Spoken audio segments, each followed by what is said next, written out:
If you remember, the Science Center has these badges that you do for astronomy, botany, and all this. I did all the things and get all the badges for Science Center. So I'm a very sciencey kid from the start.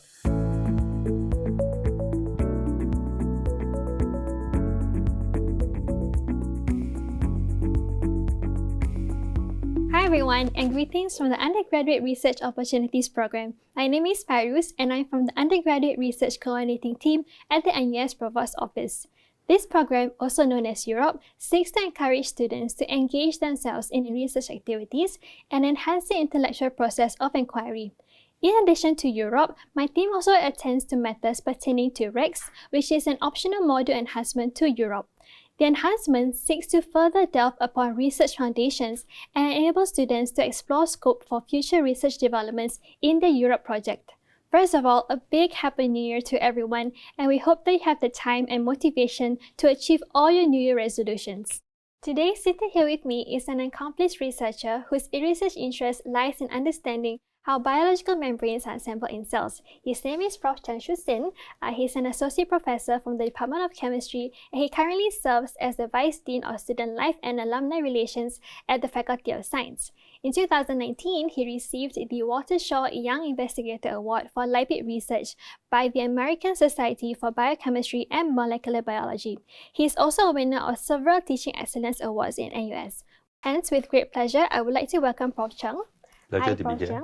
Yes, so can I just start off with the most basic question? What is the main research focus of your lab?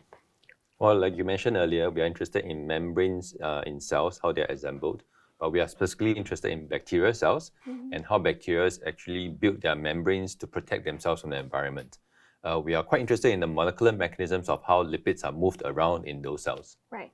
So for someone who doesn't have any background in biology or chemistry, I think the only term they might be familiar with is bacteria. Sure. So can you tell us more about what these bacterial membranes are, and if there are any, what are the mechanisms that you're specifically referring to?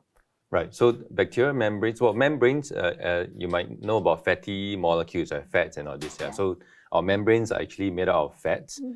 We are interested in how, and every single cell has a membrane around it. So this is a layer of fats essentially. Yes. But the bacteria that I'm interested to study, the gram-negative bacteria, actually have two membranes. Right. So they have two different membranes. And what I'm interested in is how fat molecules from this membrane is being moved around to the next membrane to build that membrane. Right, that's very interesting. So, is there any societal impacts that your research has? Yeah, it's very important. Well, so bacteria is all around us, but Yes. It's also in our bodies, right? In our intestines and so on. So there are a lot of good bacteria. But sometimes when you maybe are immunocompromised or you don't feel so well, you get infected by bacteria. Yes. And so then you need to have antibiotics to treat yourself, right. so that you can get rid of the infection. But there are actually a lot of bacteria now becoming resistant to the antibiotics that we use in the clinic. And right. specifically the gram-negative bacteria, they are quite resistant now to the antibiotics that we use.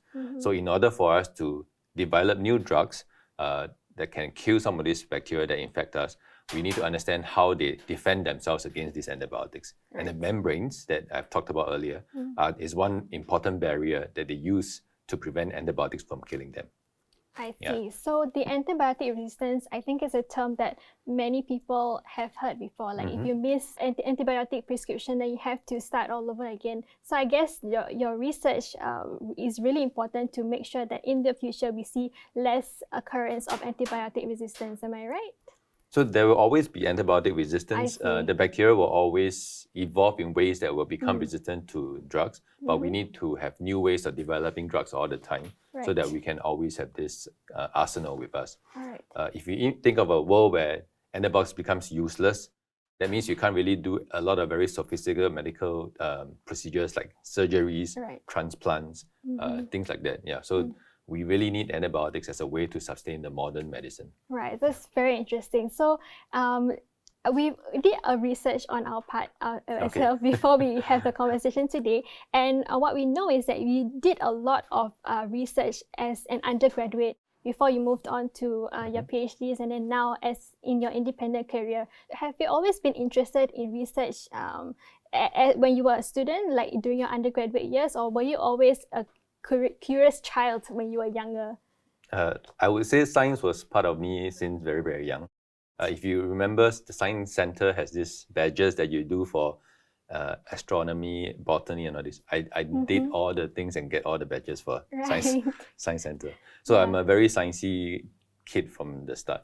And then in JEC, I took part in some competition that is very chemistry related. That cemented my love for chemistry. And that's where I decided that I wanted to do research and be a professor. Right. So in your research of bacterial membranes, right, am I right to call you an interdisciplinary scientist? Because I believe understanding mechanisms, there's a portion of chemistry over there, and there's also some biological implications when we're talking about bacteria. So I would say that this research lies at the interface between biology and chemistry. So would you call yourself an interdisciplinary scientist?